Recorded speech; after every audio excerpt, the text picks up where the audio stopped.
guess what, everybody? I like Sonic Heroes. In fact, I'd go as far as to say it's my favorite Sonic game. You don't hear that very often.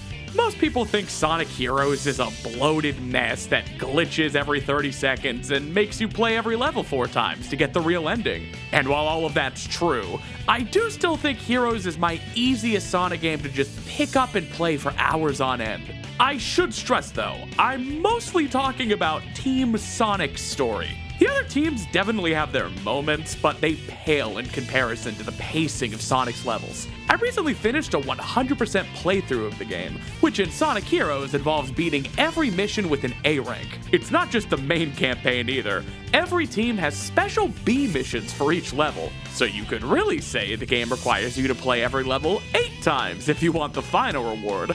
And that final reward is Super Hard Mode, a new layout for all of Team Sonic stages. Basically, you get to play every level for a 9th time if you're somehow still in the mood. I can confidently say the completionist experience for Sonic Heroes is not worth it. These super hard layouts really just should have been the B missions for Team Sonic instead of what we really got, which were time trials for their vanilla layouts. Still, a bad time playing Sonic Heroes is a good time in my book. I just love this game. It has so much charm and soul. I love how every zone introduces a new enemy to complicate the combat loop.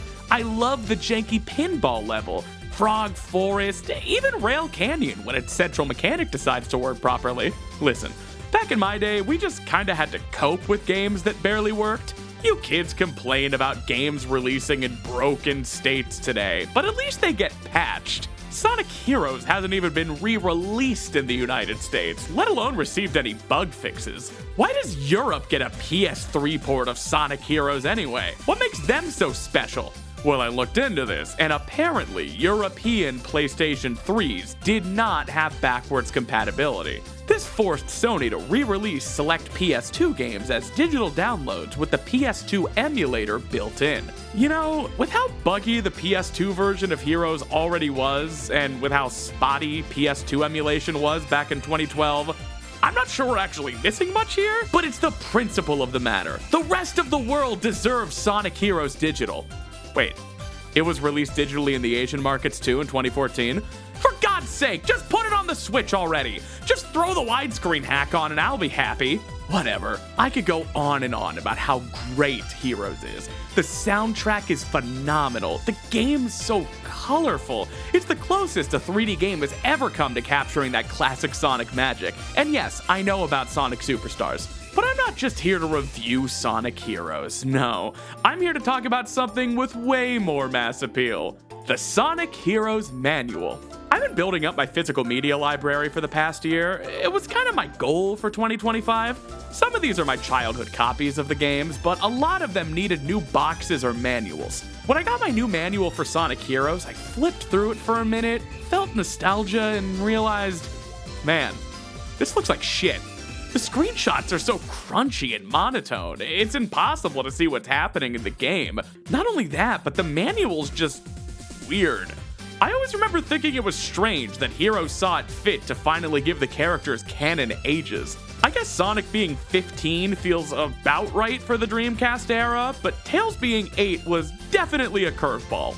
I guess I always pictured him around like 12, just a bit younger than Sonic, but that honor goes to Amy, which makes all these panty shots from the adventure games very upsetting, but I digress. I think it's funny they straight up refuse to give Shadow an age. Like, I know he spent 50 years in slumber, but would it be so hard to imagine he's mentally 15 like Sonic?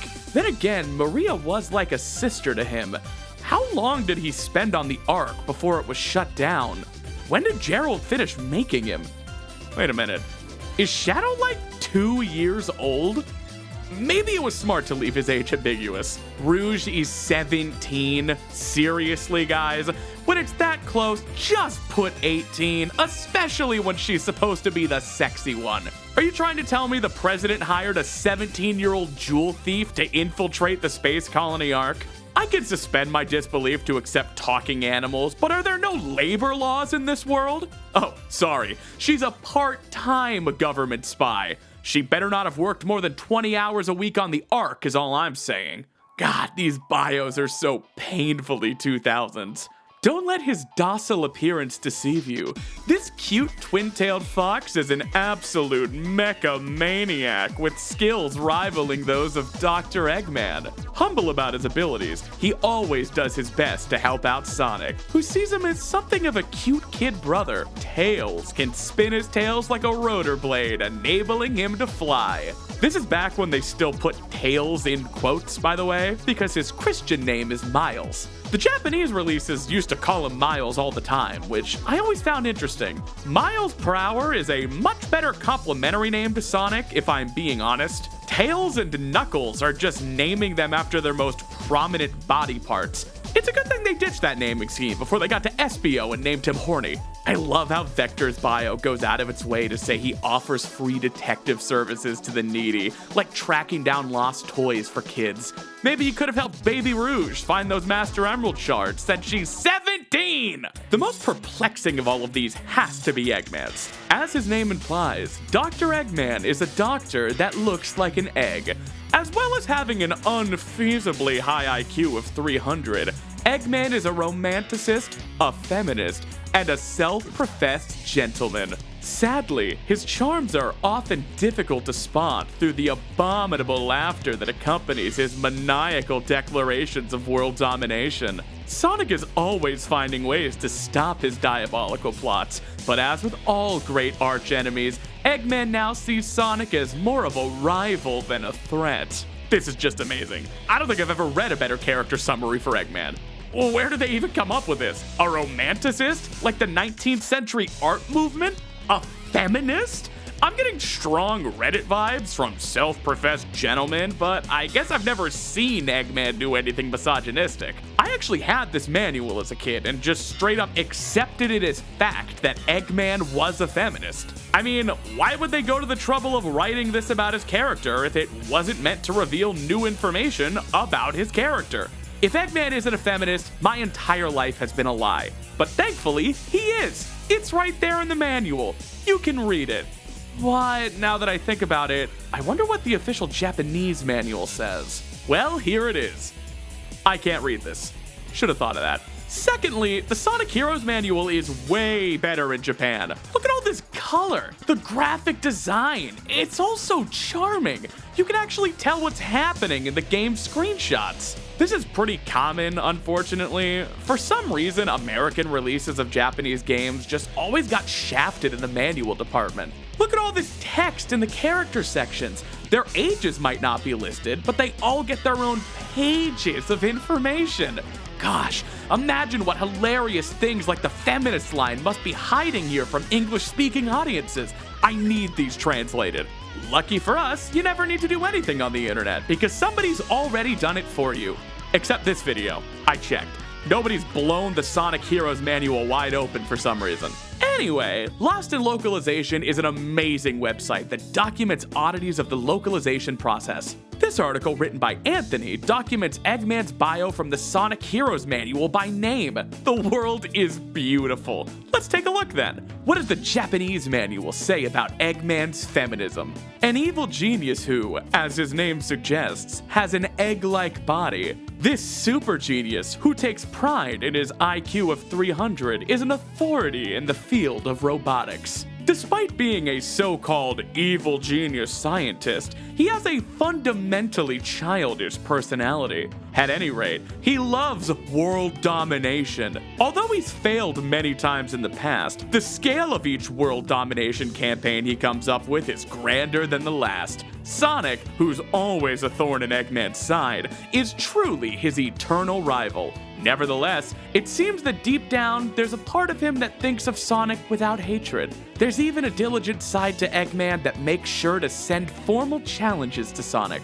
Oh my god, it's not in there. I mean, I love all the extra stuff about how he respects Sonic and all, but where's the feminism? And what's this about his fundamentally childish personality? Was there a single adult on the space colony arc? What a strange detail to just pull from thin air. Why would you claim he's a romanticist and a feminist for no reason? If you're just phoning it in and doing a bad localization, why would you come up with something so objectively funny? This is normally the kind of thing that would haunt me for the rest of my life, but for once, we actually have an answer. This line is canon Eggman material, just not from Sonic Heroes. Instead, it's from the Japanese website for Sonic X of all things. The website is still up, by the way, hosted by Tokyo TV. Links in the description. It has character bios for everyone, and you might notice something familiar in Eggman's. Though he is an expert on robotics, his childlike naivete is so great he actually believes he's capable of conquering the world. He's desperate to make this ridiculous delusion a reality. A romanticist as well as a feminist, a self-proclaimed gentleman, he makes an effort to look good in front of others. His earnest wish is to acquire the Chaos Emeralds and give rise to the Eggman Empire. Though he regards Sonic as his nemesis for life, it seems there's a part of him deep down that thinks of him without hatred. Well, there you go. Eggman's feminism comes right from Sonic X. Not exactly canon to the games, but this is an official website. It also includes that bit about secretly respecting Sonic at the end. This makes me believe both versions of the Sonic Heroes manual were using this Sonic X bio as reference material. For some reason, the line about feminism was cut from the Japanese version, but when padding it out for the English translation, Sega of America restored the line and graced us with this incredible piece of trivia. While we're here, Anthony has a few more deep dives on Lost in localization that you should definitely check out if you're curious, like that hilarious line from Sonic Riders people always meme about. Not just a race, but a special race to see who's the fastest. Yeah, Eggman. That's called a race. In the original Japanese script, he's explaining that it's not just a race about speed, but also fighting tooth and nail to win, since the race has no formal rules. Oddly enough, neither language has the line about Eggman being bisexual here. I think that was only available in this country. Whoa, he's bisexual. I didn't know that. By the way, I'm bisexual. I forgot to announce it. How do you turn this shit off? Apparently, Sonic Adventure was a nightmare to localize because many of the game's cutscenes play 3 or more times with slightly different dialogue depending on who you're playing as. If it isn't Sonic! Well.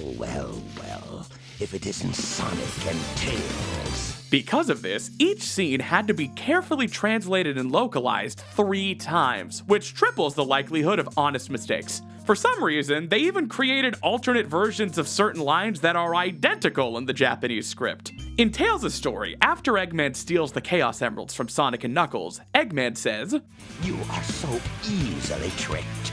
All I did was wait for you to bring it to me. Later on in Knuckles' story, after boarding the egg carrier, Knuckles says, Now we'll see who's so easily tricked. a nice callback, right? Too bad Eggman didn't say that in Knuckles' story. First come, first serve, they say. And you served me too well for your own good. That alternate line was placed in Tails' story by mistake, meaning Knuckles is calling back to something that didn't happen. Oops. All these little changes are really interesting to me. Sonic is generally more laid back in his own story than others perceive him. Tails' dialogue is more self-deprecating in his story, and he occasionally interprets the words of others in a harsher light. Knuckles comes across as a fool in Sonic and Tails' story, but a noble man on a mission in his own. It's a really interesting study on how 3 people can witness the same events and come away with entirely different interpretations. Maybe Sonic doesn't always come off as calm and kind as he means to. Maybe people aren't being as rude to Tails as he thinks in his darkest moments. Maybe from where Knuckles is sitting, his decisions aren't as foolish as they seem. I think we can all do better to see the other perspectives in our own lives, to wonder how the dialogue of our own conversations might be tweaked based on the listener. And maybe we can eventually work toward a single truth, the real script, where we all communicate maturely and with compassion. I think this world is possible. All you have to do is listen. Anyway, back to the Sonic Heroes manual. What does it mean for Eggman to be a feminist? Well, the jury's out, unfortunately. Anthony's blog post has a pretty good guess, so I'd recommend reading that for more detail. But long story short, the specific spelling could either be calling him a man who takes good care of women, or it could just mean the modern definition of feminist that we all know, since the words typically have the same meaning online between languages these days. Whether Eggman's a womanizer or takes women's study classes on the weekends, we'll never know for sure. But there might be signs. It really is a shame the English manuals are in black and white. The Japanese version just has so much more heart. The graphic design actually matches the game's UI instead of these gray boxes. I think you could have kept the abstract shapes even in black and white, guys. We wouldn't have been confused. I guess I do get it though. Colored ink can cost an arm and a leg. If only there were a digital edition that had the English translation and the Japanese colors. What's that? There is a digital edition for the PS2 version? You can download it on Sony's website? Oh my god, that solves the colored ink problems. I bet it's in color. Oh no. It's even worse. What is this? Front cover? Thanks guys, I might have got confused on this downloaded PDF. Why is the digital edition worse quality than scans of physical paper? Just upload the files you printed for the original manual. It's probably got something to do with file size. The scanned PDF for the PS2 manual is 66 megabytes, while the digital edition is 4. I guess it was 2004 and people were downloading this with dial-up, but what is this? What happened to their eyes? What happened to Knuckles' face? And the question mark over Metal Sonic doesn't even seem to be rendered correctly in my PDF viewer. Good work, everyone. White text on a white box is a big choice, I might add. Graphic design is my passion. At least there's a section for you to write your notes. What, am I supposed to print this, bind it to 36 pieces of paper, and shove it into a box? You can shove that idea right up your rear cover. Hey guys, be sure to check out the official Prima strategy guide in case you need help beating Sonic heroes. I do have Prima's Majora's Mask guide. It was a godsend growing up, but that's a puzzle adventure game. What could the Sonic Heroes strategy guide possibly have to offer? Alright, you talked me into it. You're 17 minutes into a video about the Sonic Heroes manual. What else you got going on today? Well, would you look at that? Color! What a novel concept! I can actually understand what's happening in these screenshots. Okay, this is kind of helpful. It gives the exact time or score requirements for the A rank in each mission, which the game doesn't display anywhere. I didn't know some of the missions in this game even rank solely based on time. It failed to communicate that to me. I always just went for the highest score possible. The Switch 2 was announced this long ago? I feel old. Some of this could have used a bit of proofreading. The special stages in Sonic Heroes are completely optional stages that are not necessary to finish the game, but are necessary to getting the real ending. So they're absolutely necessary, thank you. During a special stage, you cannot run or jump, but you do have a dash which you can use if your gauge is free. I have no idea what this is supposed to mean. You can only run in these. There's no way to slow down. And you absolutely can jump, you just probably shouldn't. And what do they mean if your gauge is free? Do they mean full? A couple things you must beware of are using your entire bar too early and spikes. Spikes will slow you down quickly and in most cases prevent you from finishing a bonus challenge or catching the emerald during the emerald challenge. Man, this guide has no sauce. This person isn't jazzed enough about Sonic Heroes to be trusted writing such sacred texts. Just imagine, someone's job for a period of time was playing and writing about Sonic Heroes. That's like the best job ever, and they just squandered it. Just take a look at this Metal Overlord section. Oh, spoilers, by the way. The manual only refers to him as Mystery Monster. This is the final battle, and Gold Sonic is ready to go with his superpowers. This sentence actually killed me.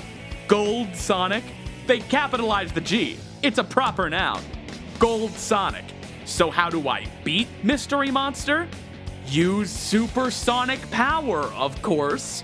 Sorry, does this writer know he's called Supersonic, or are they referring to Gold Sonic's superpowers? At least the section on enemies is fun. You get a nice look at them close up with all their official names. I never knew these squids were called Klagan, or the wizards were Egg Bishops. I knew these were the E2000 series because Omega says as much during Final Fortress. Look guys, it's Falco. And how could we forget Gold Cameron? Where's normal Cameron? No clue. just not on the enemy page. Come to think of it, the egg pond isn't on the enemy page either. I'm starting to think this isn't a very good guide. I can't find a single mention of super hard either, which probably means the author just didn't bother 100% of the game they were writing a guide for. This is a travesty. They should pay me to make the Ultimate Sonic Heroes guide. I'd get really into the minutia too, like how you can get extra height at the end of Tails' flight meter by using the rise attack, flinging him up a bit higher to cross larger distances. Like how if you use Sonic as a projectile after a team blast, he'll one-shot everything until the meter's depleted. That's it! But maybe you shouldn't always do that, I guess. Even if the strategy guide's a little silly, it is about Sonic Heroes, and that means I have to buy it and put it on my shelf anyway. There is one more manual that I haven't discussed yet, the PC version. You'd think a PC version would mean the game's playable on modern devices, but it's the old kind of PC version that requires a physical disc to run. And that's all the PC version's manual is. Instructions for putting the game into your computer and clicking start. It's one page. Wow. I guess that's all there is to say about the Sonic Heroes manual, among several other things. If you made it this far, you're one hell of a nerd. You might even be Patreon material. And I don't just say that to everyone. I'm currently doing a Chow Garden Let's Play over on Patreon. I plan to let the community pick and name Chow, along with other perks. Be honest with yourself, that's exactly your cup of tea. So why don't you head on over to patreon.com/simplysnaps and get your name in the credits like this. Thank you all so much for watching, and I'll see you in the next one.